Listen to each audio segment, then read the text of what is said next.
Are we expecting anybody else, Jeff, or is this, I know Mary Ann indicated. I think this may be it. Okay, good. Good evening. I would like to call to order the Town of Cohasset Conservation Meeting. Today is November 5th, 2020. The time is 6:30 and we are holding the meeting remotely via the Zoom platform. In attendance on behalf of the Conservation Commission are the following. I don't see Angela. Are you here, Angela? Possibly He's not. not here yet. Okay, Angela's not here. Jeff, you're here. Kathy Berrigan, Eric Eisenhower, Patricia Grady, Chris McFarland, Jay Pimpare, James Roseback, and that gives us a 1, 2, 3, 4, 5, 6, a quorum of 6 people tonight. And Tom Bell and Heather Seitz, our associate commissioners. Since the meeting is being conducted remotely, we will do all votes by roll call in alphabetical order. After I call your name, please answer present. Kathy Berrigan. Present. Patricia Grady. Present. Chris McFarland. Present. James Roseback.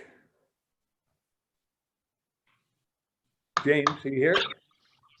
Yep, I'm here. There you are. Okay, James. Marianne Weatherald is not here tonight. Who else do we have? Who did I not call? Jay Pimpare. Present. Okay, so we have a quorum of 6 members. Anyone in the audience listening who would like to address any of the applications tonight, you'll need to check the chat box on your screen.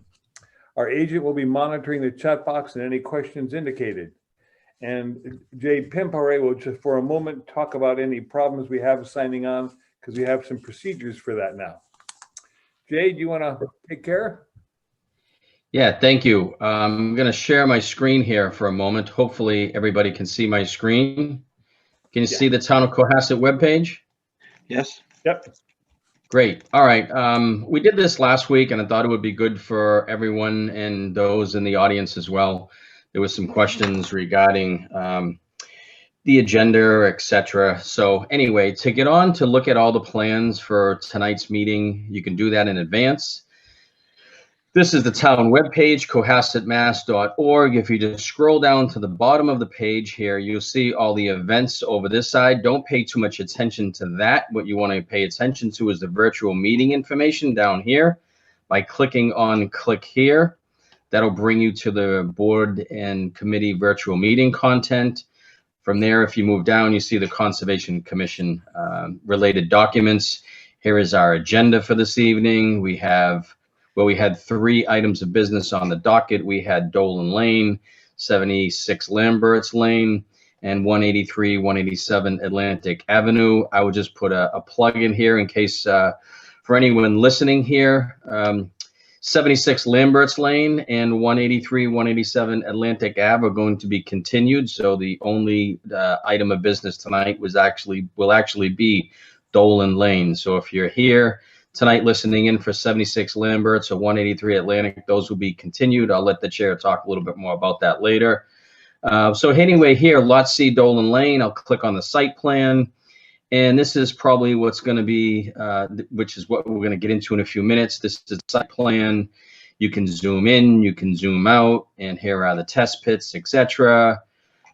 Description of the septic tank, and really just get a little overview of what's going on. You can zoom in, you can zoom out, and really, again, we just wanted to try and make these documents available to the general public in advance, ahead of time, so that you could see these. We're trying to do these in as much advance notice as possible. It was a little slow this week, only due to this thing called a presidential election. Town was a little bit busy with some other issues. So, but they are up there, and you can follow along. So hopefully that answers a lot of questions with the public. Also, just as far as the Zoom agenda stuff goes, a lot of people have been clicking on this link. I'm not going to do it now because it'll bring me to Zoom, and I'm already on Zoom. But you know, we have talked to a town manager, have talked to the IT staff, and have brought it to their attention with respect to there have been issues in the past with the connectivity, with questions and answers, etc. Hopefully those have been all resolved, and hopefully everyone in the attendance tonight is had a smooth transition trying to get in. And Jeff Hassett, maybe you can explain to us or give us see if you had any problems with connectivity tonight. Hopefully not. I see you're on here. And really, that's it. I just want to give a quick little overview of how we connect, and we are trying to address the agenda connection that's totally out of our hands, but we're trying to do things here. So I'm going to kick it back to stop sharing my screen now and kick it back to the chair to kick this meeting off. Jay, one question with regard to that. If someone does have a problem with connectivity, what number should they call? Any idea or any recommendation as to? 'Cause I know last time we were on, there were a few people who were rather frustrated, couldn't get through on the phone and all that. Is there an approved procedure for that? Well, seeing that it's 6:30 here on Thursday night, whatever number they would call, they probably wouldn't get anybody, unfortunately. There is a phone number to call in through Zoom if you cannot do that through your computer. Yeah. Hopefully, again, those issues have been resolved. That's why there is a backup there, and people seem to have used the backup to get in by simply calling in over the phone. I think that worked, but to answer your question, is there like a 1-800 helpline? Not that I'm really aware of. So I think we just have to kind of bear with us here. Okay. But I'll turn it back to maybe, Jeff Summers, if there's, any more on that. No, not really. I think some of the issue was that the same link was being used repeatedly, and that was causing some issues. I don't really know more than that. I don't really quite understand, to be honest with you. Okay. Okay. Well, we'll proceed then with the agenda. Like Jay said, it's a shortened agenda. We're not going to be here to midnight, I don't think. Maybe even well before then, I hope. First tonight, we have Lot C Dolan Lane Realty Trust, and I'll read it into the minutes. Lot C Dolan Lane Realty Trust, P.O. Box 103, Cohasset, Massachusetts. In accordance with the Massachusetts General Laws, Chapter 131, Section 40, the Cohasset Wetland Bylaws and the Cohasset Stormwater Bylaw, the Cohasset Conservation Commission will hold a public hearing on Thursday, November 5th at 6:30 via remote participation on a Zoom platform from applicant Lot C Dolan Lane Realty Trust for notice of intent 20-21 and stormwater permit 20-29 for construction of a driveway to a new single-family dwelling within the 100-foot buffer zone to a bordering vegetated wetland. Okay, I believe it's Jeff. You're taking over tonight. Yes, thank you, Eric. I'll turn it over to you, and then I'll turn it over to after you to Jeff Summers. Okay, thank you. Great. Good evening, everyone. If it's okay with you, I'll share my screen so I can kind of point to the plan as I speak.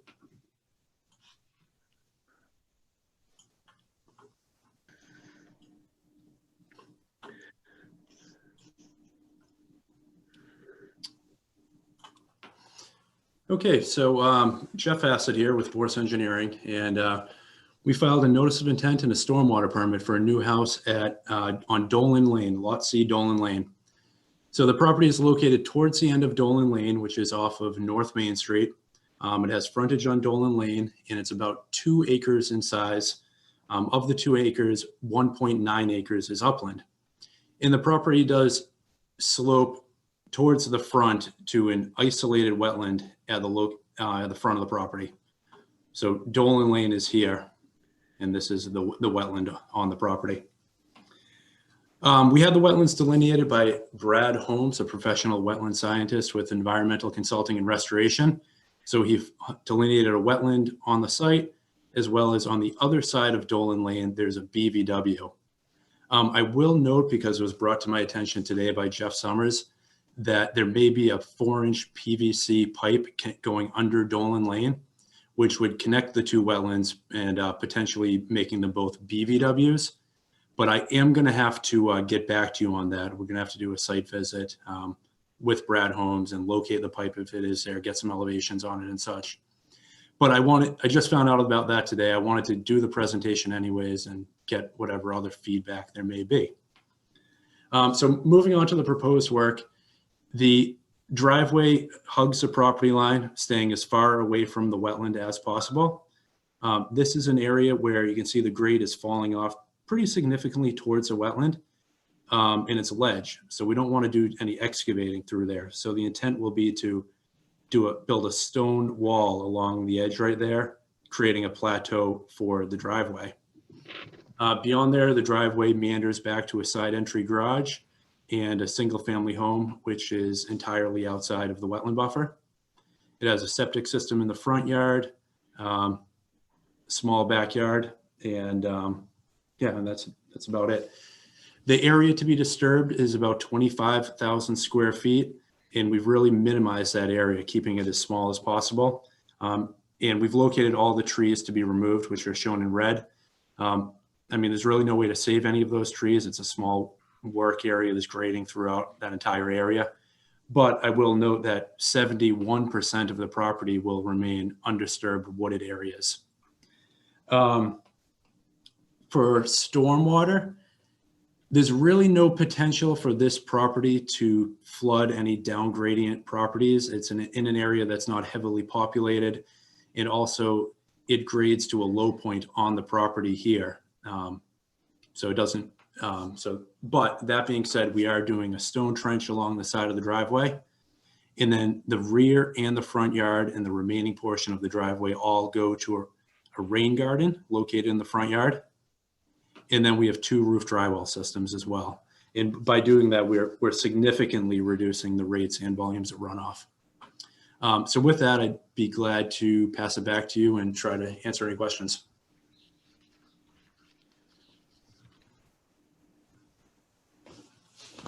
Jeff, could you talk about the material you will be using for the driveway? It'll be a paved driveway. Yeah, have you thought about having a pervious pavement or a pervious material? Because you are in the buffer zone at the bottom, at least.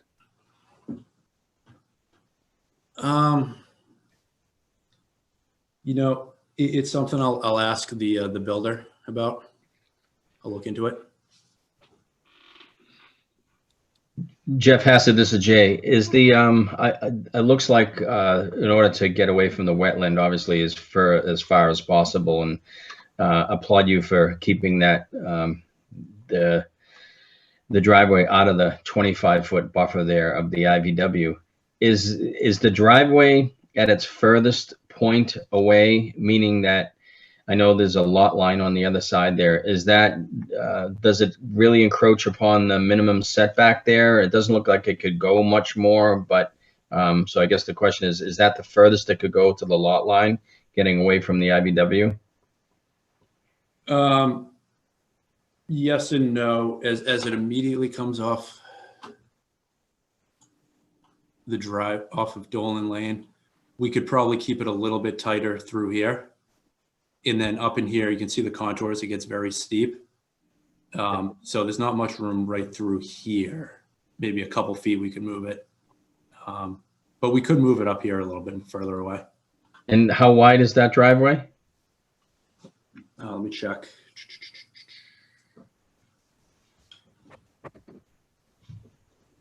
"12 feet wide."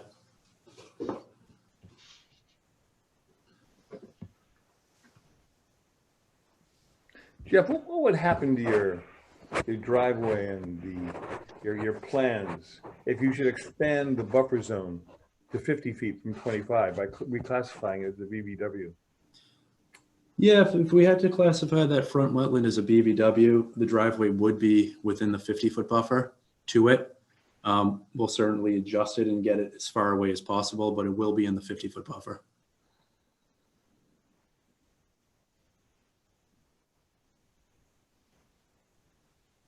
How would that change your design of the driveway in terms of material and protective structures and all of that to make sure that anything from the driveway does not wash down into the BVW?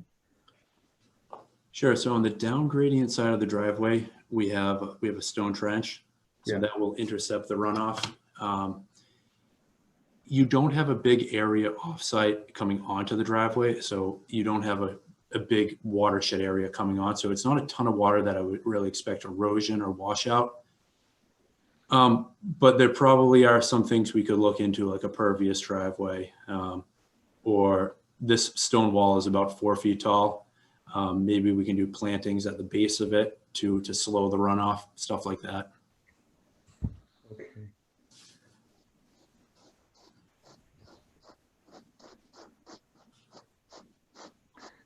Jeff, do you have any comments? Yeah, so basically, I'll kind of start backwards. The upland area where the house, yard, the grading and the leaching field is pretty, as Jeff Hassett's site plan shows, it's kind of dotted here and there with mature conifers and mostly oaks.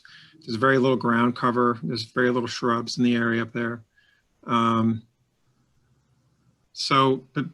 I do have an issue with the isolated vegetated wetland, as Jeff said. So I actually think that some of I have an issue with some of the flagging too. So there's a couple flags that I think are a little too conservative. And then of course the thing with the pipe. So, in the Mass DEP manual for delineating wetlands, actually I have that here. I'll just read something to you.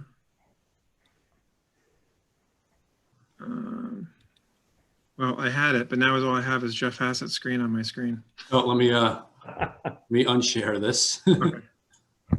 Yeah, it's all yours. Okay, thanks. So let me just find this.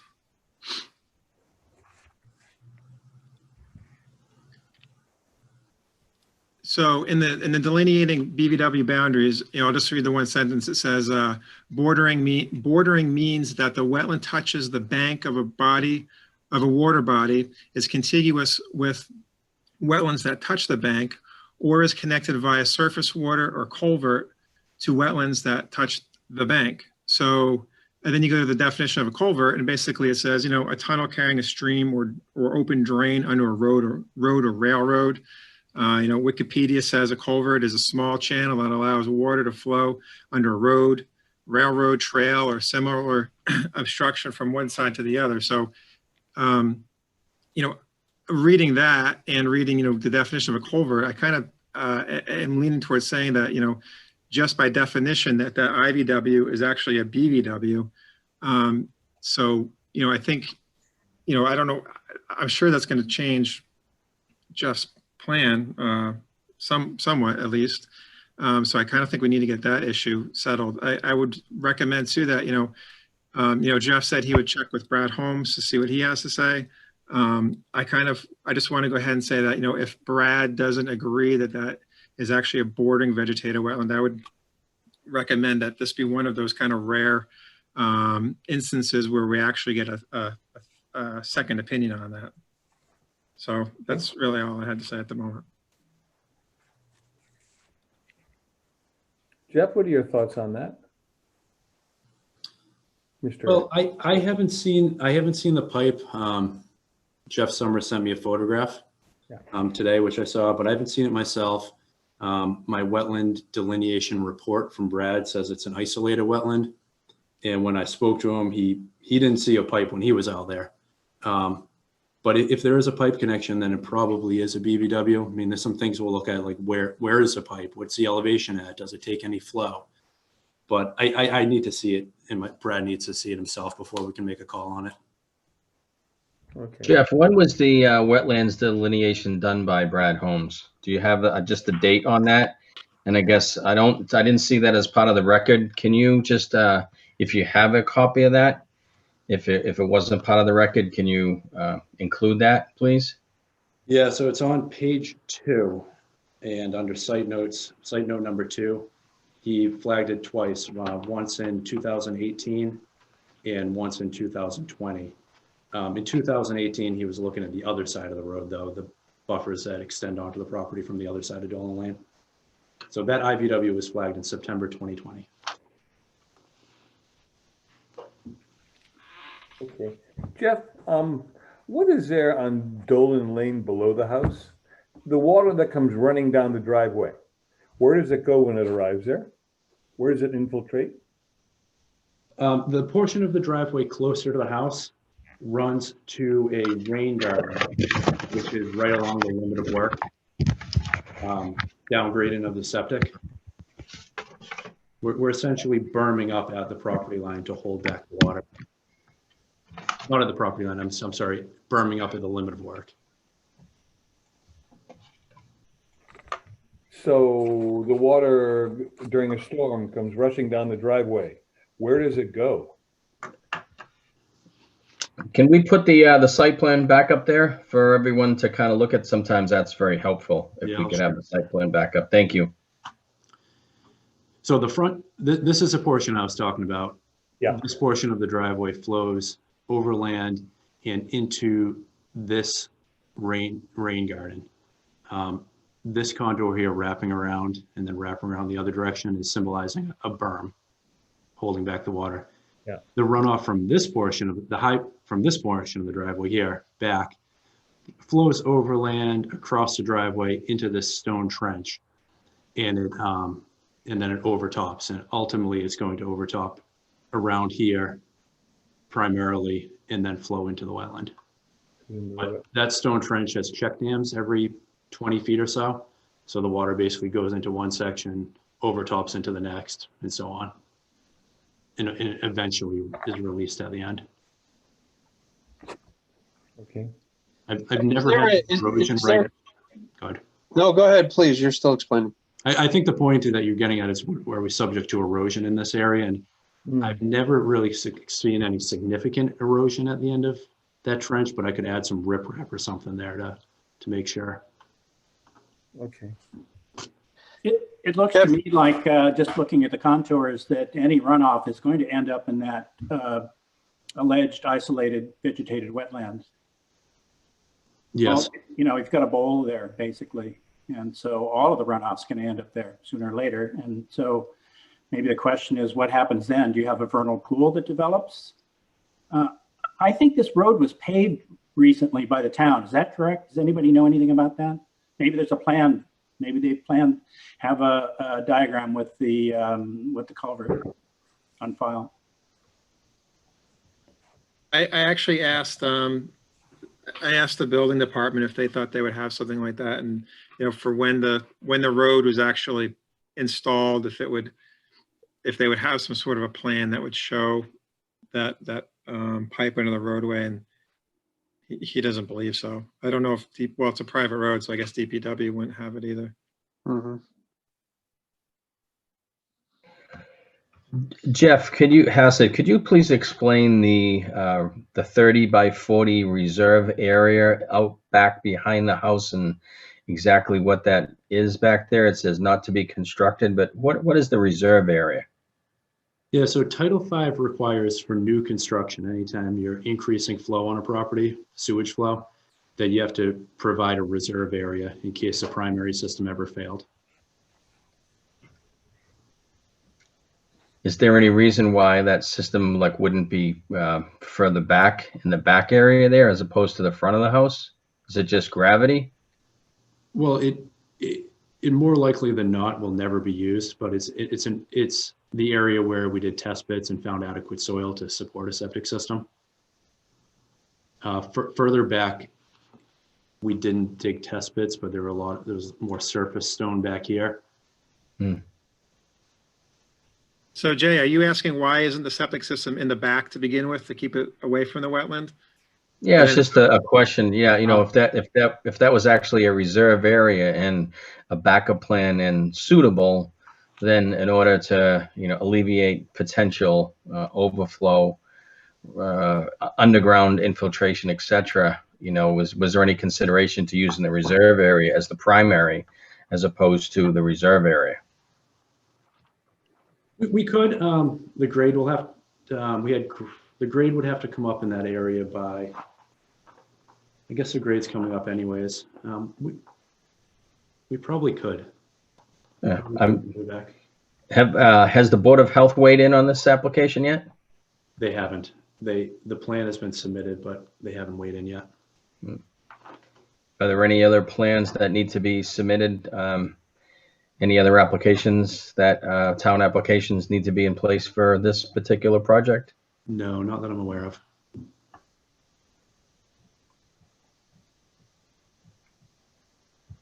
Jeff, is there a vegetative plan to go with the rain gardens, or are they just grass?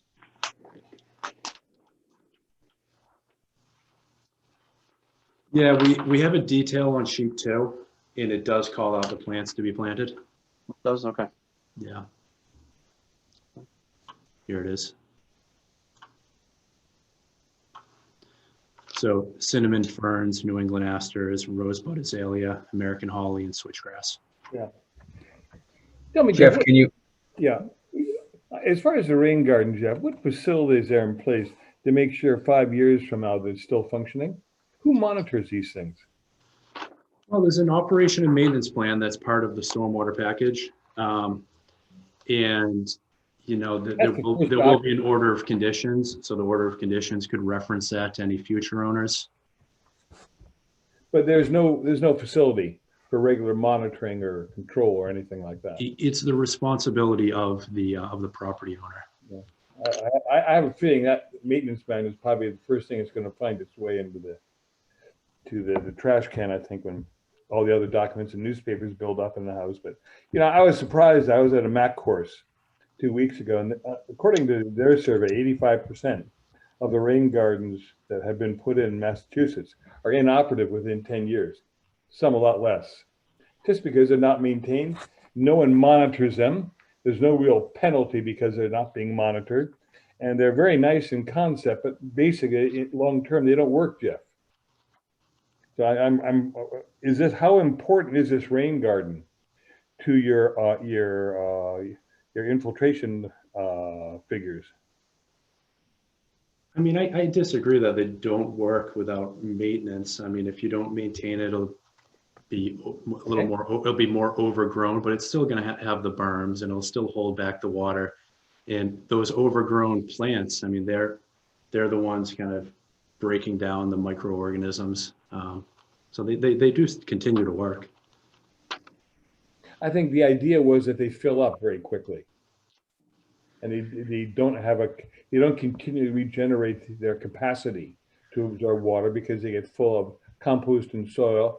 And if they start with 1,000 gallons on day one, 10 years later, they're probably down to 250 gallons because it's full of soil, all right, and other things because they're not being maintained. Could be gravel coming off of the driveway, whatever it may be, gets pushed in there by snowplows. So. Well, like anything, any stormwater control, they do require some operation and maintenance. And, you know, even a catch basin, you have to pump periodically and remove the sediment. Jeff, the replanting of the trees there, and thank you for making the red distinction for the removal and the green for the addition. That's very helpful. So it's nice to see that color coordination.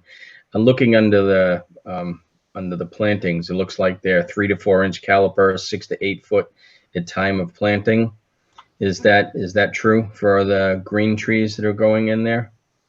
That's correct. Yep. Sheet 2 again. We have the tree legend with right. Red trees are being removed, proposed trees, and then we have the note, which recently this is what we've been calling out for size trees: 3 to 4 inch caliper and 6 to 8 foot tall evergreens. That I'll commend you on the 3 to 4 inch caliper. That's a decent size tree to be going in there. Typically we see 2 to 3. 3 would be, what we like to see. So if they were bigger, then that's great. So thanks for that. You're welcome. Jeff, on the areas of the property on the far side of the house and above and below it, I assume you cannot plant there because of ledge? Is that the situation? Yeah, all that area over there. There are no new trees going in. It looks to me that there's some sort of a pattern or a soil problem, whatever it may be. We could plant some trees along the property line. Usually we would do it for screening though. And this property next door is way up higher, 20 feet or more in elevation. So it would take a long time before those trees really helped. But we could add some evergreens over there. Jeff, could you also talk about, I see that where your arrow is now, the cursor is actually outside of the proposed tree line. Can you just run your cursor along the tree line for everyone to see it? From what I gather, when you say proposed tree line, is that it's almost like it's a line in the sand, and that you're not going, yeah, thank you. You're not, correct me if I'm wrong, but you're not going, there's zero clearing to be done outside of that tree line. Any removal of vegetation would be done within that area, and anything outside would just remain as is. Yeah, that's correct. Jeff, would you zoom in on the driveway, on the turnaround area in front of the garage? Yep. So you've got a 61 contour flaring to the front and flaring to the back. So I'm assuming there's a high, and you've got a garage slab of 61. So I'm assuming there's a high point somewhere in the middle. But you've got an existing 64, which is the edge of the driveway, 62 contour as well. If and when this driveway goes on as it is now, depending on the outcome of the wetland, could you put more grading on there so that it's better understood? Yes. Yep. It's right on a property line there, so I mean you're gonna have to do something to hold back edges. Yep. I'll add some detail there. Okay. And then just back to my comment on the vegetation that you showed in the rain gardens. You've got 10 plants. 10 plants. In my world of planting plants, 10 plants covers about a quarter of my bedroom, and that's it. You got a big area out here, so I would recommend a few more plants than what you're showing. Okay.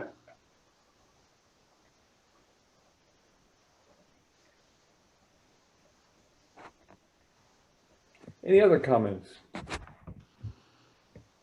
Jeff Summer, Yes. did you want to read into the record the abutters letter? Oh, yeah, thank you. Let me see if I can get my screen here again.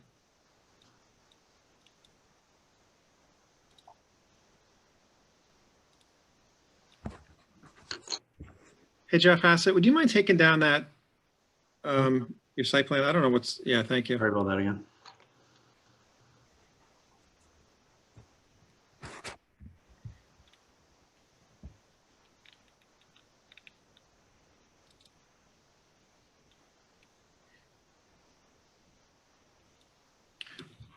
So I did get some comments from Clark Brewer, who's a neighbor, lives down the street. He did send us a couple photos of the wetland area. He showed some, well, one's very helpful. It's full of water, but basically I'll read what he sent to me. He's here on the call, but I think he may have an issue with, he's with his kids or something. So I don't know if he wants to speak. But anyhow, he said that he is actually, he says a request that the commission have a third party confirm the wetland flag. So they isolate a wetland and confirm the designation as an isolated wetland instead of a BVW with the corresponding different setbacks. He said the wetland was bisected by the driveway or the roadway, but it's connected to an area to the west on Karcher's property. I'm not sure who that is. That then seasonally flows onto my property. The area does fill up with water every spring, almost up to the pavement. He says he's concerned that the location of the septic system may allow flow from that system into the BVW and onto my property. Thank you for your consideration, Clark. So this gets back to the issue of whether it's a BVW or not. By the pipe, Jeff? I'm sorry, Eric? Yeah, this gets back to the issue whether it's a BVW or not. Exactly, yeah. So I think that's kind of one of the, I think that's something we need to have figured out first. I think obviously I think that's going to make a big difference here with this project, to be honest. And then Clark was actually requesting a third party also. I didn't put the picture that Clark sent me with that area full of water. But again, it is a pipe, it is a culvert. Obviously, the intention of it was to carry water from one side to the other. So, Jeff, the area that fills up with water is to the left of Dolan Lane on the site plan we have. Is that what we're talking about? on the right side, the On the right side. now called IVW. Oh, so it's the IVW that fills up with water. Yes. And where is Brewer's house? He's to the south down Dolan Lane, so you would pass his house to get to this location. Okay. All right. Okay. So in any case, we're going to have this whole issue of BVW or not reviewed by an outside consultant, Jeff? I mean, I could, know the way around it. All right. And then once whatever those conclusions are, come back and review it and take a decision. But it doesn't make much sense if we take the decision now, given if it's a BVW, the changes would be fairly major. Can I just make a comment here? I don't know, and Yeah. It's open to consideration. It sounded like the applicant was willing to have their own wetland scientists go back and review it, and perhaps maybe we look at that delineation and that determination, and if it's considered a BVW, then there's no need for a third party. If the commission still feels that a third party would be needed based on the applicant's delineation, it certainly could do that, but it might be one less expense on behalf of the applicant if the applicant is willing to take the first step anyway. Something to consider. Okay, this would be a neutral outsider who does the BVW work, I guess. Well, that would be if the commission wanted to go down that road. What I understood earlier or heard was that, this is just the first hearing, and Jeff Hassett, correct me if I'm wrong, but did you say that you would have your Brad Holmes go back and revisit this site and make a determination given the information that was relayed to you at tonight's hearing, to go back and revisit the wetland delineation? And then based upon that, the commission could decide whether or not they were willing to either A, accept that, or B, go out at that point in time and request a third party delineation. Yeah, that's correct. Yeah. I would ask that you let us take a look at it first. And if we agree it's a BVW, then Okay. there's really no sense on spending the That's money fine. on a peer review. What sort of timing would you see for that, Jeff? I'm going to look at it with Brad next week. I'm thinking we might want to continue this meeting for 2 meetings, so if we do have to make significant changes. So that would bring us till, Jeff, what meeting would that be? it's December 3rd. So we would continue to December 3rd. Anyone have any issues with that or problems? I think it makes a lot of sense. In Yeah, terms of the Jeff. timing of in terms of the timing of the project, I assume you're not going to be doing much before the spring anyways, right? They were hoping to get going. this I know, fall, but- Stasco always wants to get going. Good going. No one's going to slow him down, but it's by the time you get approval, you're going to be a week before Christmas. Yeah. Could be a warm winter, you never know. Yeah. Okay. Yeah. Hope so. Jeff, is there any I understand that most of the disturbance out there is taking place in order for you to get in and do test pits and such. Is that correct? You mean the disturbance that's currently on site? Yes. Yeah, we did a day of test pits for the septic system with an excavator. So there's no reason between now and any other permitting that any more disturbance would take place, is there? Not that I'm aware of. Okay. I just kind of like to urge that.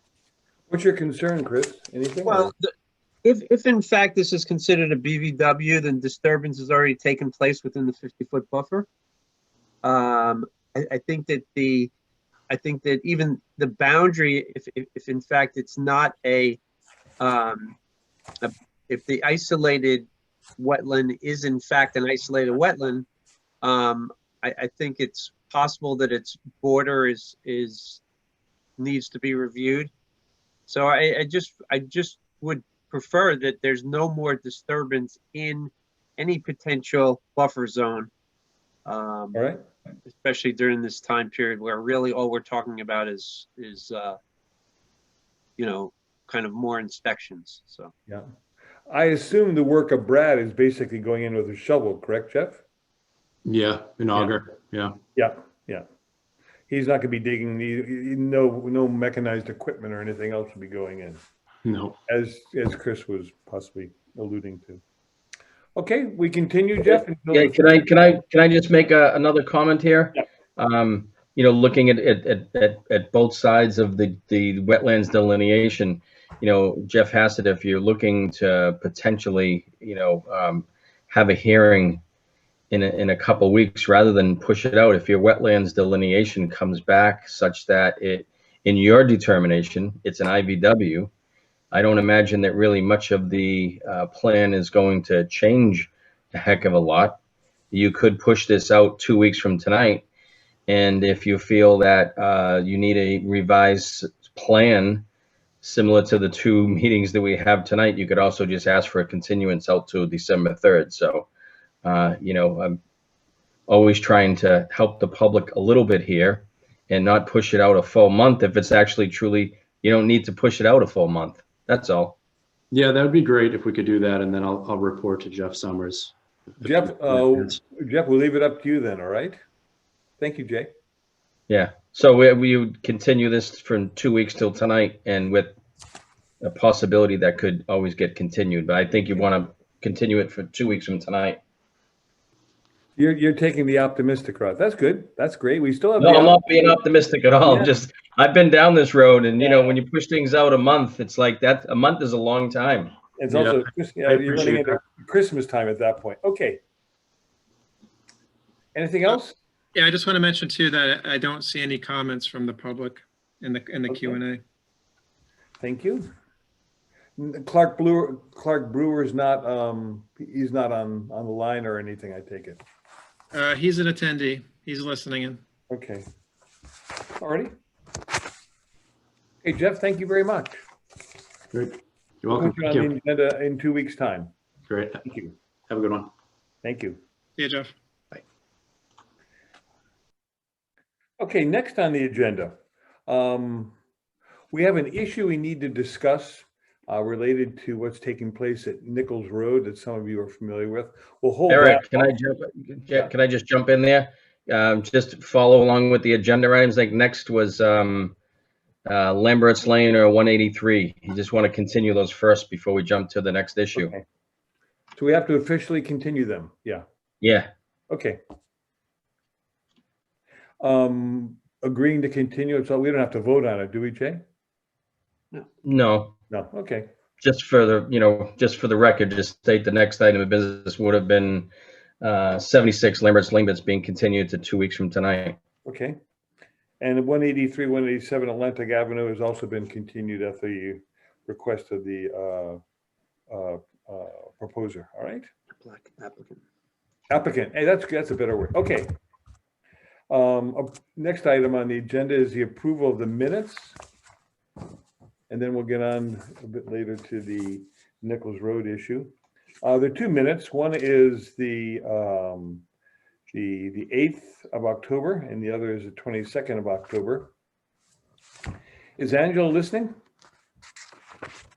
No, She is. Yeah. Jay, let me ask you a question. There are some minor spelling mistakes and things like that. I assume we don't go through that now. I handle those. We should handle those separately with Angela, not during the Zoom meeting. Yeah, right, correct. I had provided Angela with some very minor comments myself to one of the items. So I guess if any, again, when Angela sends them out, days in advance, weeks in advance, whatever it may be, it's on the OneDrive. If anybody has any comments, you should make those comments directly to Angela so she can incorporate those into the final minutes. Does And anybody, not- does anybody have any comments of substance other than, small bits and pieces related to the minutes that we have here? All right, if not, we'll vote on them. We'll pass the minutes, and each of us independently will get a hold of Angela and provide her with the input on the smaller issues. Okay, we have to vote on these. First one is to ratify the minutes for the meeting on October 8th, 2020. I use that as a motion. Is there a second? Second. Okay, let's vote on it then. I vote aye. Kathy? Kathy Berrigan, aye. Patricia? Patricia Grady, aye. Chris McFarland? Chris McFarland, aye. James Rosebach? James not here. Okay. Jay? Jay Pimpari abstained only because I was not at the meeting of October 8th. Okay, they pass 4 yes. James Roseback, aye. Oh, James Rosebach, that's 5. Okay. Thank you, James. And 1 abstention. So it's 5-1-0. All right. 501. 501. The next set of minutes are for the 22nd of October. We'll once again vote on those. Kathy? Kathy Berrigan, aye. Aye. 1 second, let me note this down. Patricia? Patricia Grady, aye. Chris McFarland? Chris McFarland, aye. James Rosebach? I abstain. Abstain, okay. Myself, I vote aye. And who else do we have here? Jay? Jay Pimpari, aye. Okay, so it's 5-1-0, I guess. 501. 501, you got it. Okay, Angela, they both pass. Let's see here. Appointment of liaison to Turkey Hill Management Committee. That's a new committee, Tom. I understand Tom has volunteered to become our Turkey Hill representative. And like I said, I hope to see you up there walking the dog occasionally. I'll do my best to keep you informed as to the status as I cover the terrain there. Thank you. To make it official, I nominate Tom Bell as the Turkey Hill liaison to. Okay. Second. Anyone, all those in favor? Oh, excuse me. We have to go once again through the list. I vote aye. Kathy? Kathy Berrigan, aye. Patricia? Patricia Grady, aye. Chris McFarland? Chris McFarland, aye. James Rosebach? James? James Roseback, aye. Jay Pimpare? Jay Pimpari, aye. So it passes 6-0. Okay. Welcome aboard, Tom. Thank you. I hope you know exactly what your job description is. Uh, There's not many of I'll figure us it have job descriptions, all right? It's a lovely place, though. Okay, moving along. Conservation agent updates. I will turn that over to Jeff to see if he has anything for us, and we'll come back to the 15 Nichols Road issue after that. Okay, Jeff? Yeah, I didn't have anything outside of the discussions that we're about to have just now. Okay. Okay, Nichols Road. An issue has come up related to unauthorized clearing of buffer zone on the edges of Little Harbor near the junction of Jerusalem Road and Nichols Road on the western end, all right? What's happened there is that approval was given by Jeff, which is his job, to one of the owners to do a minor limited maintenance, which is branches, dead branches, maybe a dead tree, but the word limited and minor is emphasized in the wetland regulations. It turned out that his crew came in, and the result was that there was 7, 8, 9, 10 trees cut down on a neighbor's property, within the 30-foot plus buffer zone. So it's in the 30 to 100 foot. Most of them are in the 30 foot, I believe. And the neighbor himself cut down in the area of 3 to 5 trees on his own land, all right, within the buffer zone. There are a number of issues here. I don't want to go through the details. We'll look at the policy issues as opposed to the litigation and other things that will take place, possibly between the parties. We have a rule in place, or the regulations in place, that have Jeff go down and approve this type of work. Jeff has done that. What we don't have is any mandatory follow-up, any mandatory paperwork, any mandatory record keeping. So what happened was that I believe Jeff, with the best of intentions, tried to work with the arborist and gave his permission to a certain amount of limited trees being cut. And everyone left, and they came back subsequently and found out many more trees had been cut down, and not just been cut down on the owner's land, but because the property line was unclear where it was, there were trees cut down on the neighbor's property, which obviously is something which is unacceptable. So there are a few issues here. One is our procedure of having Jeff go in and verbally okay the light maintenance, minor removal of materials. From my viewpoint, I think possibly others, needs to be buffered or needs to be strengthened with written documentation, some photographs, but to keep it within proportion, something certainly less than an NOI. Maybe we're talking about an RDA, something like that, hand diagrams, but right now we don't really know the status of the trees that were cut down. Were they alive or dead, and how big they were? It's impossible after the fact, since no one has any photographs, to go back and say, this is what it was like before, we'd like you to recreate that. We just have some stumps on the ground. So I've talked with Jeff, and there's a need, I think, that we document what can take place.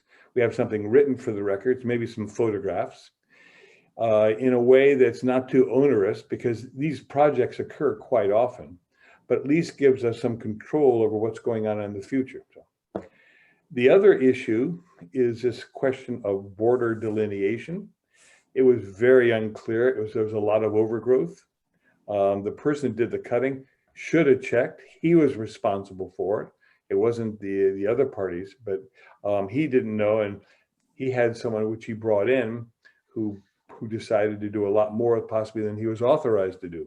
So there's a question also, when we do these projects, do we want to have a mandatory survey being done so that all parties feel safe, that we're not encroaching on somebody else's property rights, whatever it may be. So there are really two issues there. But the first issue is how we handle the whole question of recording of decisions that are taken and making sure what's minor and limited, as Jeff expected in this case, stays minor and limited and doesn't expand into something much larger than that.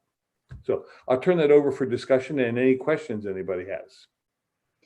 Yeah, thank you, Eric, for that. I would like to propose, I know in the past, what we've had is just kind of a little no written policy on the issue, etc. Kind of an unwritten rule that if somebody wanted to take a tree down, even if it was in the buffer zone, if it was dead, or if it posed an imminent threat to health and safety, that our conservation agent basically would, at his discretion, allow that to be taken down before coming to the commission. You know, in this particular case, because as you know, Eric, we were out there meeting with the individuals. There was no imminent threat of health and safety to anyone. These trees, I did see pictures of them, whether or not they were dead or not. You know, I guess I'll have to agree with the arborist, but they were nowhere near anyone's house. They were not going to fall on the house, etc. So I would like to see that this commission and Jeff in particular, we briefly talked about this, that anytime that there is work to be done in the 100-foot buffer zone, specifically the 50, regardless of the size of the tree, the number of trees, etc., that the applicant file a permit. And it could be a simple RDA. We're not looking for a full NOI with a full survey. An RDA is $150, and it could be sketched on the back of a napkin if the tree were literally in the middle of the property. I think so. We've got two issues here. So I would propose that we have some type of policy in place again where if their tree is in the buffer zone, that they need to apply for a permit. And what that does is that requires the applicant again to either do their own survey, or if they want to go to the extreme of having a survey done, knock yourself out. And then secondly, which is the issue that that's really out of our hands in this particular case, which seems to be a civil matter, that if we actually what that does is when there's an RDA, there has to be a notification to the abutters, so that in this particular case, the abutters would have been notified and would have seen or heard about this notice that trees were proposed to be coming down. They would have been put on notice and potentially would have said, hey, well, wait a minute, those trees are actually on my property. So what it does is by filling out a survey, doing a survey, your own survey, or having somebody else do it, you mark the location of the trees. And if they're that close to someone else's property, then the abutter can jump in and say, it looks like they're on my property. So maybe that, that could have been resolved here. But so I'll stop talking and say, I think we just need to have an RDA or a notice of intent if it's a large amount of trees. Anybody else have any thoughts on it? Let me just say, this is not a one-time problem. Almost any time someone says, I'm going to go down and do some vista pruning, and we'll see this possibly on another project we have where they're going into the buffer zone for vista pruning and kind of lightening up the load. We envision, based on what they tell us, what it will look like afterwards. Almost all the time, there's a lot more vegetative material gone, all right, than we ever expected in our discussions with them. We're all tend to be a bit shocked at what takes place. And this will give us some reference point as to saying whether, that's what we agreed to and it is or is not in accordance with what our expectations are. So. Yeah, can I just add something too? So yeah, I'll take the hit for on this one that the pictures I took were absolutely useless. So, that's a learning experience. But so I did talk with Karis North today, who's our attorney on these issues. She didn't have time to put it in writing, so she actually gave me a call, but she'll put her opinion in writing to us. Her idea was exactly what Jay said. And it also makes it fair to everybody to file the RDA permit, because in the wetlands rules and regulations, it says, yeah, the agent can come down and authorize removal of something. It doesn't really define how much. So who gets to make the call that, this project is small enough that I can just go down and give a verbal approval versus, now somebody else comes along and there's a little bit more vegetation removed here. And I don't know, does this one require a permit? So it was, she said that it would be fair to everybody to file a permit. The thing about, actually getting the land surveyed by a surveyor or something, she thought that was kind of going overboard and a stretch and expensive. And ultimately, it's the property owner's responsibility to know where their property ends and when somebody else's begins. So like what Jay just said too, if you're putting something, you're drawing it out, you're going to show us exactly what's going to be removed, where the property line is, and the abutter will be notified. That gets them involved too, and then they can, maybe work on, where is that property line if they have issues with it. So in any event, Karis's opinion was exactly what Jay said. Have them be required to file an RDA for this type of work. And Jeff, like the only exemption would be after we have like a major storm, which we have all the time here, and the tree was literally hanging over the side of the house or the driveway or a car or, a structure where somebody could actually get hurt, and then they just needed to take it down immediately. Right.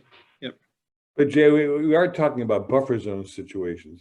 Most of the trees you find in this community, fortunately, are not down in the buffer zone leading on someone's house. They're good ways away from that, I believe. So, Yeah. Getting the neighbor to come in and sign off on a document on a butter, I think, is a tremendous step forward in terms of creating a dialogue on these things, Jeff. Yeah, I agree. I think there's a couple other things we could possibly do. Online, it's very easy to find out or find documentation for what the value of a tree is. We could, Jeff, that might be something that you could print out and just, if a homeowner wants to take a chance that he's cutting down on his neighbor's yard, say, look, here's what it's going to cost you if you're wrong. And, then people might actually think the survey is worth it because trees are expensive. The other thing I might mention is that professional foresters, when they mark trees to be removed, they always mark them twice. You mark them up high where someone sees them, and you mark this right at ground level. So if a tree is taken out, it's not supposed to be taken out. What you'll see is a stump without a mark on it. Yeah. And Makes sense. Yeah. and so if we collectively, I say that, or Jeff, if you ever mark a tree to be removed, you mark it twice and you tell them before any stumps are removed, you're coming back to check it. But if you come back and you see, then automatically, if you see a stump without a mark on it, then they've taken out something they're not supposed to take out. Right. Lastly, on this topic, I'd just like to say, I know for a fact that I received a letter directly from the Goldbergs. I know that Mary Ann Weatherall did because she wrote a letter. I see Trish raising her hand that she did. Okay, I think everyone's raising their hand that they actually received the letter. I think it's important that either collectively or independently, I would recommend collectively, a response is written to the Goldbergs. In some way, acknowledging the fact that we all got their letter, we've discussed their letter, we've talked to town council, whatever our position is, they get notification that we're actually paying attention to. Jay, you've on a number of occasions talked about what it's like to get sued as part of this commission. And all I'm saying is we need to get out ahead of this and just say, hey, we all hear you. And we'll help rectify this in whatever way we can do. Whatever's the proper thing to say. I just think it's important that they hear from each of us, or collectively, that we all are part of this conversation and that we're doing what we can. Yeah. So I'll touch upon the beginning of that, and then I'll turn it back to Eric, and Eric and talk about the latter part of the week, because there was a formal response from Eric to the Goldbergs this afternoon. But I got the letter on checked my mail on Sunday morning, and I got a hard copy, and I reached out to the chair, and he had not received a copy, and I think I reached out to you, Chris, as well, and just to see if anyone else had received the copy. No one had received the copy. At that point, I thought I was the only person that got this copy, because it was not sent email. Must be sent snail mail, because I think another member actually got it today. In any event, I immediately reached out to the Goldbergs. Eric, myself, and Jeff went out there and met with the Goldbergs Monday around 2:30 in the afternoon. So within 24 hours of getting the letter, we actually did meet with them. And then I'll turn it over to you, Eric, to talk, if you want to, a little bit more about what happened. But there was some immediate follow-up with phone calls, site visits, and an email that went out. And Eric, I don't know how much detail you want to get into, but I don't want to go into the details. This is a public forum, obviously, and the details are relatively private, at this stage at least. But the Goldbergs have been informed. We've met with them. I've responded to them officially on behalf of the Conservation Commission as to what we're going to do and to the process that's going to take place. So they're on board. I think they're happy with that, all right, for the time being. I've met with the offending party who brought in the arborist who created that. He is in a position to make an overture, I believe, to the Goldbergs. That was what we sort of agreed to. I don't know what the terms will be. But that's really up to the two of them. That's a civil matter. That's not a Conservation Commission matter. We're trying to get the marriage to work here. So he's on board. The important thing is that the two parties meet quickly. And I emphasized to the offending party that time is not on their side, that the longer this thing tinkers along, if nothing's done, the greater the risk that something will happen, which from a legal viewpoint is unfortunate. I will follow up on it. I'll make sure that the Goldbergs get a response, if there's a response coming. And we'll deal with this situation to hopefully keep all the parties satisfied without causing a hullabaloo in terms of filing fees for lawsuits and all that. And I think we're moving in the right direction now. But like I said, if the Goldbergs feel that we're not supporting them, I think we run the risk of possibly throwing a bit of fuel onto the flame here. But that's where we are right now. I can't really say anything else, Jay, okay? yeah, no, absolutely. I already said too much. Eric, I I'd did. just like to ask for clarification. You said that you were in touch with them on behalf of the Conservation Commission, or as chairman of the Conservation Commission? As And what chairman, as chairman of the Conservation Commission, I assume I'm speaking for all members of the Conservation Commission. All right, as being chairman of the body. Did I actually speak on behalf of individually each of you? No, I haven't done that. That's for sure. But I think at this stage, the Goldbergs, as long as things move along, are satisfied with what's been done, the letter, the efforts we're making. I don't think we can do much more at this stage. Well, I'm putting on my lawyer hat here, okay? Each of us were contacted independently. So just as a matter of politeness, each of us, or collectively where each of us is acknowledged, should respond to the Goldbergs. And I understand that you are, as chair, are speaking for the Conservation Commission. I just think it's important, because as you say, as of right now, as long as things move along, then we're fine. But if we don't, then I just think for the record, well, I'm not going to speak for everyone else. For the record, I would like the Goldbergs to know I received their letter, and I am part of a discussion that I believe is looking to resolve this issue. So I think I don't want to take it upon myself to add, more into this, but I want them to know that I got their letter and I, am part of a conversation. That's all. I think each of you, including you, of course, Chris, are free to do what you'd like. You each received a letter, okay? You can write back to the Goldbergs. I wouldn't go very far in promising anything other than what you've just said. Yes, I received your letter and we're acting on it.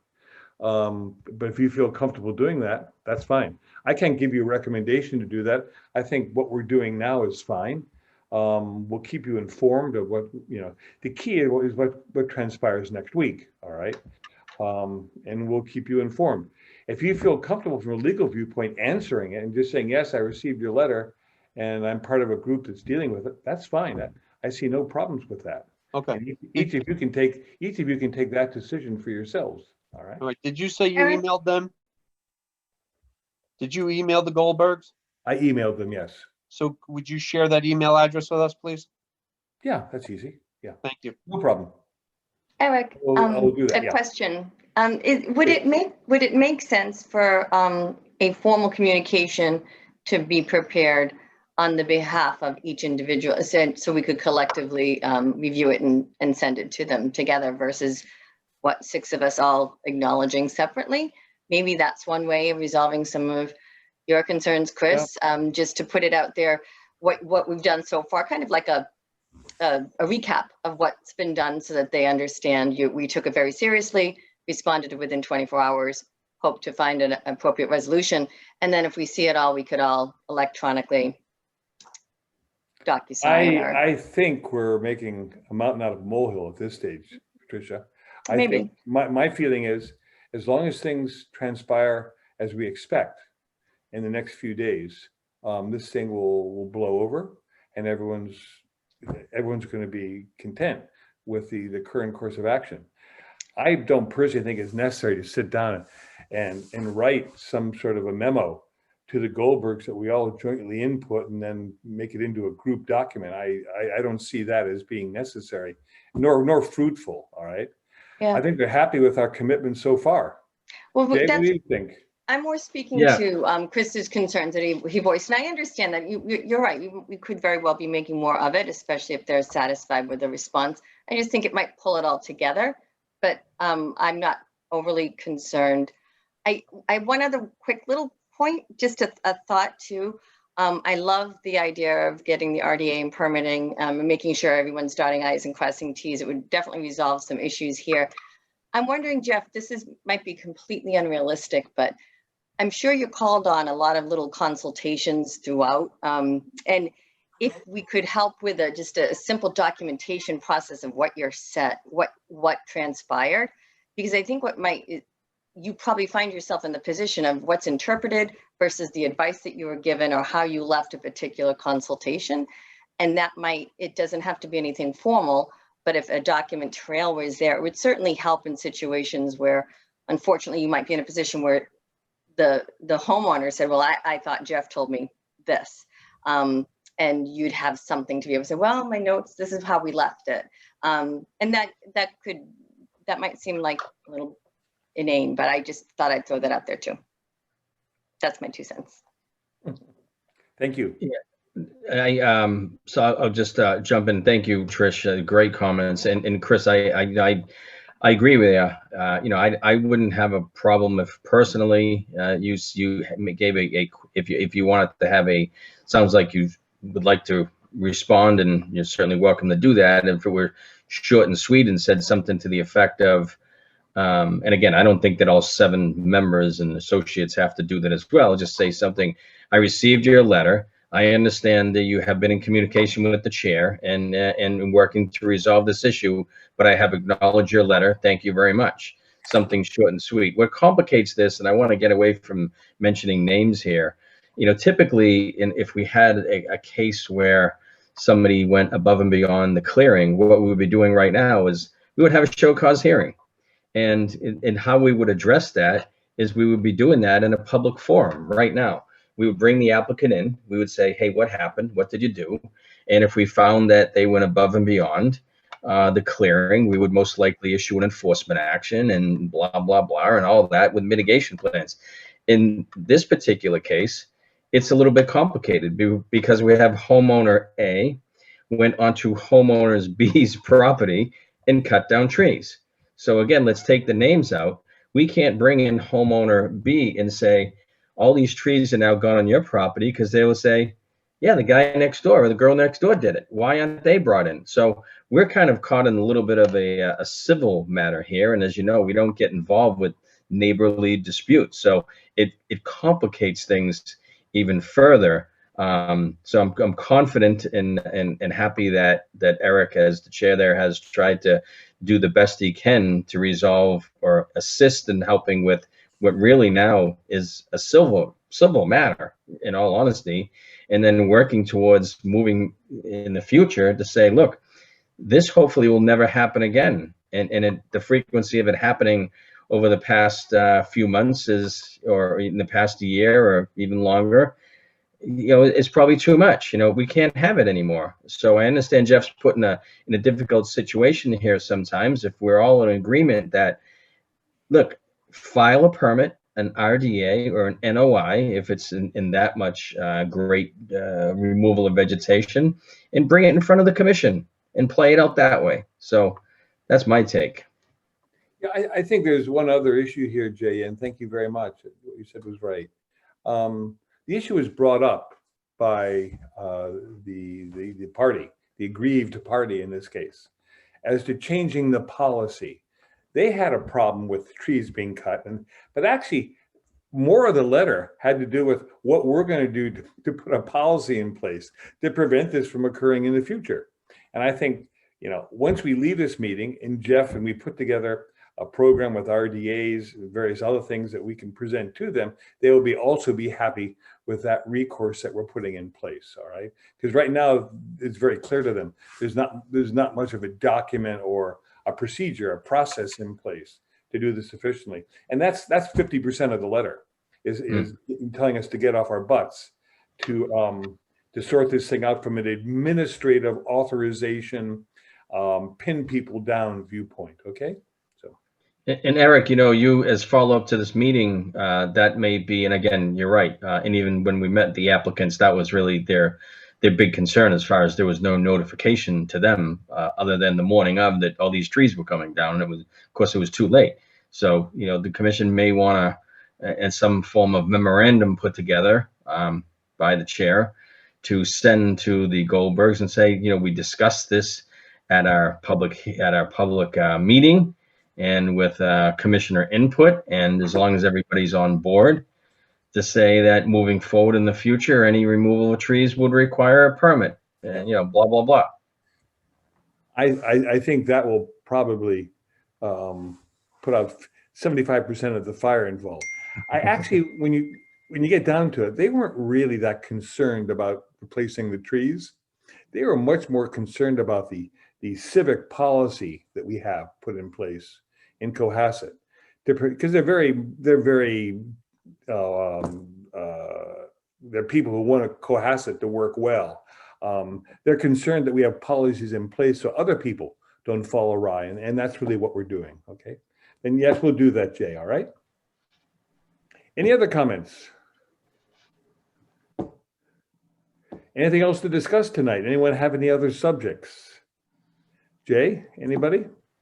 Yeah, I'm sorry. Just I have two requests for certificate of compliances. I forgot to bring that up earlier. The first one is it's 25 Joy Place. This was the project where they raised the cemetery and put in the stone wall. That's been done for some time now. And I have the request for certificate of compliance for that. Everything has been constructed as was supposed to be. So I would recommend that be issued. How do we take a vote on that, Jeff? Yeah, I actually do need, Can we take a Jeff, vote on both at the Jeff, same is that time? is that the only one, Jeff, or was there another one? Yeah, there's one more. If you want to do them together, that's fine. Yeah. It's 219 Sawyer Street. This is the house that's across from the school. There's that brick wall, and there's a little driveway, and it goes all the way into the back. Yeah. The only work in the buffer zone was actually just a corner of the leaching field, but nonetheless, they filed a notice of intent. That house is complete, so they're looking for their CSC as well. Okay. So let's have a vote on that. Anything else to add, Jeff, or are we ready to vote? No, I think that's it. Okay. We need to make a motion for this, Jay? A motion would be lovely. Thank you. Yeah, Jay Pimpara make a motion to approve a certificate of completion for the work done at 25 Joy Place and 219 Sawyer Street. Second. Great. All those in favor, Eric Eisner, aye. Kathy Berrigan, Kathy Berrigan, aye. Patricia Grady, Patricia Grady, aye. Chris McFarland, Garland, aye. James Roseback. James Roseback, aye. Fine. That's what, 6-0? Thank Jay you. Pimpari, aye. What's that? Jay Pimpari, aye. Jake, excuse me, Jay, I left you out. You are not on my list there. Yeah, Jay Pimpari, aye. That's 6-0 for that. Anything else to discuss? If not, I'm looking for a motion to close the meeting. Anybody? Just what does the next meeting look like? I know we continued one tonight. Jeff, is there anything new that has come in for 2 weeks tonight? What's 2 weeks from tonight look like? Yep, so there's 76 Lambert's continued, 183 Atlantic continued. There's an RDA for 605 Jerusalem Road. They're putting an addition on the house, and part of the stormwater drywall chambers are in the buffer zone. So that's all that is. There's another RDA for 11 James Lane. Again, just an addition. Yeah. Okay, So Jay? just those 4. Sounds like it could be a busy night. Lambert's is not going to be easy. All right. Anybody move to close the meeting, please? Motion? Motion to adjourn. Second, Second. We'll vote on that. Eric Eisenhower, aye. Kathy? Kathy Berrigan, I. Patricia? Trisha Grady, aye. Chris? Chris McFarland? McFarland, James Roseback? James Roseback, aye. Jay Pimpare. Dave Pimpari, aye. Fine, thank you very much. It passes 6-0. And have a lovely weekend, everybody. Thank you. Great. Thank you. Good night, everybody. Good night. Thanks, Eric. Good night. Bye-bye. Bye, everyone.